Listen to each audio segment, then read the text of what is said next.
وہ روز مجھے سحری کے وقت جگاتی، کالز کرتی اور میسیجز کرتی، اٹھ جائیں، سحری کر لیں۔ میں جھٹ سے اس کے پہلے میسیج پہ ہی جاگ جاتا، یا پھر یوں کہہ لیا جائے کہ مجھے انتظار ہی اس کے میسیج کا ہوتا تھا۔ وہ اپنے گھر سحری کرتی اور میں اپنے گھر سحری کر کے موبائل دیکھتا تو میسیج آ چکا ہوتا کہ نماز پڑھ کے سو جانا۔ پھر ہر نماز کے وقت ایک میسیج ملتا، نماز یاد سے پڑھ لیجئے گا، حالانکہ اسے پتہ اذان تو میرے پاس بھی آتی ہوگی۔ افطار میں ایک میسیج کہ افطاری کے بعد نماز نہیں بھولنا، اور رات میں عشاء ضرور ادا کرنا۔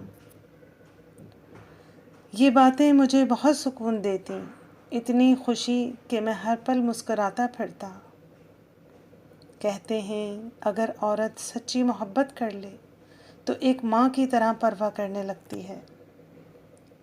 اب کی بار تو ماہ رمضان کی مبارک بھی نہیں دی اس نے۔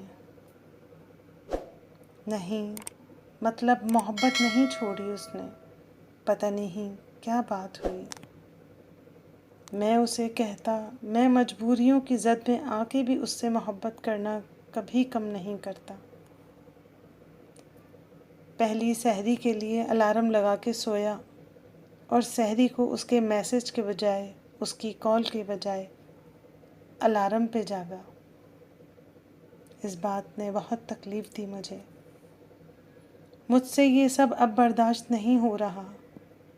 مجھے شاید محبت کے ساتھ اس کی عادت بھی ہو چکی ہے۔ دوسرے روزے کو میں نے بے بسی کے عالم میں پوچھا، اب کی بار نہیں جگایا کرو گی؟ جواب نہ ملنے پہ خاموشیاں مزید بڑھ گئیں۔ ایسے لگتا جیسے سینے میں کوئی درد مسلسل بھرتا ہی جا رہا ہے۔ مجھے اب بھی روز اس کا انتظار رہتا ہے، اس کے لوٹ آنے کا۔ نہ جانے کہاں چلی گئی ہے، مجھ سے اتنی دوری اختیار کر لی ہے۔ سحری اب بھی ہو جاتی ہے، افطاری بھی، نماز بھی پڑھ لی جاتی ہے، لیکن سحری کے وقت بھی، افطاری کے وقت بھی ایک زوردار چیخ سے اس کا نام لیتا ہوں، اور ساتھ ہی آنکھیں نم ہو جاتی ہیں۔